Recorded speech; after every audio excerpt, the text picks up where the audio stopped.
Saya masih berbincang bersama Bapak Alvin Lee, pengamat penerbangan. Kita masih kemudian menggali urgensi pemanfaatan dari Green Aftur dan juga lebih menilik bagaimana sebetulnya kesiapan dari serapan dari Green Aftur sendiri. Oke, sebagai segmen kesimpulan Pak Alvin, saya kemudian ingin mengerucutkan ke kesimpulan aman atau tidak Green Aftur ini digunakan oleh maskapai. Uji coba pembuktian ya. Saat ini kan Green Aftur yang dikembangkan di Indonesia ini masih ground run di darat. Belum untuk diujikan pada kondisi operasional penerbangan pada ketinggian mungkin 30.000 kaki, di mana suhu udara itu bisa minus 20-30 derajat. Nah, ini perlu dilakukan simulasi ketika Green Aftur itu dimasukkan pada mesin pesawat, dihidupkan sesuai kondisi 30.000 kaki, di mana oksigen itu nol, kemudian tekanan udara itu juga rendah, dan suhu udara itu rendah, apakah membeku atau tidak, dan efektivitas bakarnya seperti apa. Kalau itu sudah terbukti, nanti diperlukan juga sertifikasi internasional supaya betul-betul bisa diterima oleh pihak-pihak yang berkepentingan. Jadi perjalanannya masih cukup panjang, Mas.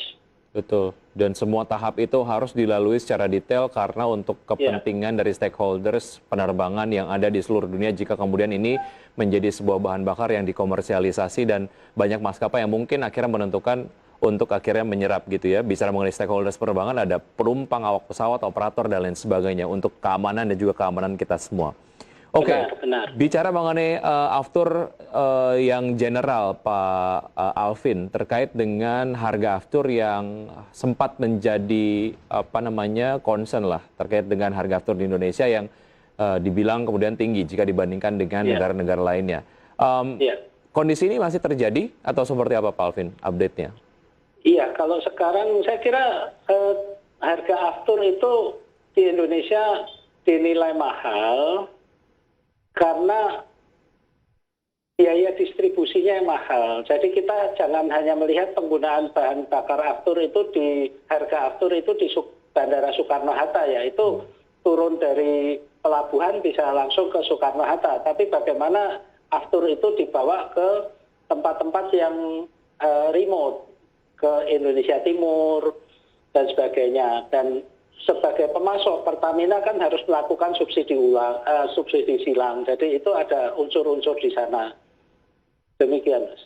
Baik, artinya permasalahannya bukan hanya ada di Pertamina sebagai single provider saja, tapi ada permasalahan geografis tadi begitu ya, untuk akhirnya mempengaruhi harga jual dari Aftur sendiri.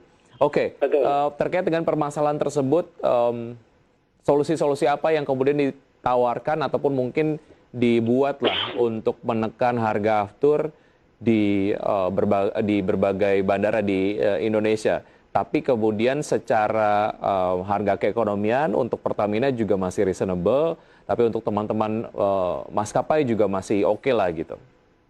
Ya, yang pertama saya kira untuk Aftur sekarang sebetulnya juga tidak hanya Pertamina ya. Pemerintah membuka peluang untuk perusahaan-perusahaan lain jika ingin masuk ke Aftur, tapi mereka juga harus investasi pada infrastrukturnya. Jangan masuk Afturnya tapi infrastrukturnya menggunakan infrastruktur Pertamina misalnya. Dan juga harus ada keadilan. Jangan pihak lain masuk hanya untuk di Soekarno-Hatta tapi di daerah-daerah yang rugi nggak mau masuk. Itu kan berat juga. Yang saat ini sedang dibahas adalah kemungkinan pemerintah ini juga menerapkan pada Aftur apa yang diterapkan pada bahan bakar minyak biasa untuk premium dan pertalite, yaitu satu harga di seluruh Indonesia. Nah, itu membutuhkan subsidi silang. Nanti siapa yang mau subsidi? Apakah pemerintah atau Pertamina? Dan itu memang harus ada keseimbangan antara pertimbangan bisnis Pertamina dan pertimbangan kepentingan negara, yaitu kepentingan politik di sana. Demikian, Mas. Oke, artinya memang walaupun sudah dipetakan berbagai macam strategi untuk mendapatkan hasil akhir harga aftur yang cukup bersaing, namun kemudian efektivitasnya masih belum bisa terasa begitu karena ada banyak hal ataupun proses yang harus dilalui begitu ya Pak Alvin. Benar, Oke. apalagi untuk pengangkutan ke daerah-daerah timur itu kan harus pakai kapal, ada asuransi dan sebagainya kan. Baik, kembali ke permasalahan green aftur Pak Alvin. Permasalahan belum optimalnya pemanfaatan green aftur di Indonesia diantaranya adalah mengenai feedstock, kemudian ada teknologi produksi. Untuk teknologi produksi sendiri, Anda seperti apa melihatnya? Apakah memang sudah siapkah secara teknologi kita untuk terus mengembangkan green aftur? Ya, untuk teknologi produksi, saya kira kita kan pernah belajar dari biofuel ya. Sekarang juga sudah memproduksi Pertamina Dex Diesel, Green Diesel. Ini saya kira Pertamina cukup punya pengalaman untuk mengembangkan, tinggal sekarang menyesuaikan untuk bahan bakar pesawat yang nantinya dioperasikan pada ketinggian mungkin 30.000 kaki itu. Kalau itu bisa diterapkan tentunya dari sisi produksi bukan masalah, tinggal nanti bagaimana memproduksi dalam jumlah banyak.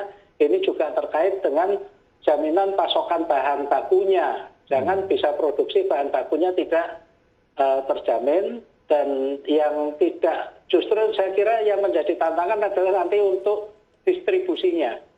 Demikian Mas. Oke, karena permasalahan serupa mungkin akan terjadi juga di green aftur ketika memang masalah distribusi tadi begitu ya, harganya akan tetap tidak menarik karena masih terkait dengan alur distribusi yang panjang, semakin remote daerahnya semakin besar juga ongkos logistiknya dan berdampak kepada tingginya harga aftur. Oke, Betul. bicara mengenai mekanisme investasi lah yang sebaiknya dilakukan untuk betul-betul mengembangkan teknologi dari green aftur ini. Apa yang bisa dilakukan supaya seperti yang Anda tadi sampaikan bahwa untuk infrastruktur distribusi dari green aftur sendiri memang memerlukan infrastruktur baru dan memerlukan investasi lah yang kemudian tidak sedikit gitu. Mekanisme apa yang bisa ditempuh agar ini ya kalaupun memang mau dikembangkan dan walaupun memang jangka menengah begitu bisa diciptakan ataupun bisa dibangun kelengkapan tadi. Iya, industri transportasi udara ini kan tidak berdiri sendiri. Di mana ada transportasi udara, di sana pasti juga ada transportasi darat. Saya kira kalau transportasi udara berdiri sendiri akan sulit untuk mencapai efisiensi yang diharapkan. Tapi kalau juga dibarengi dengan transportasi darat, volumenya itu mungkin bisa optimal. Jadi bersama-sama mengembangkan biofuel untuk transportasi darat dan biofuel untuk transportasi udara.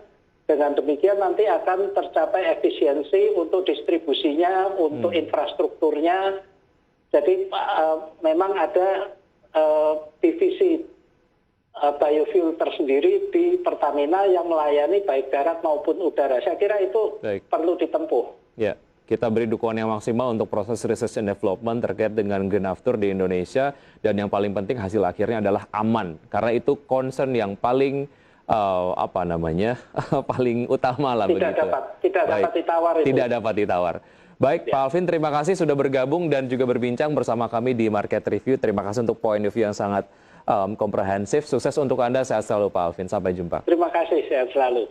Ya, baik pemirsa, di paruh kedua nanti akan ada rekan Mangi Veracong yang akan membantu Anda dalam perbincangan yang tidak kalah menariknya.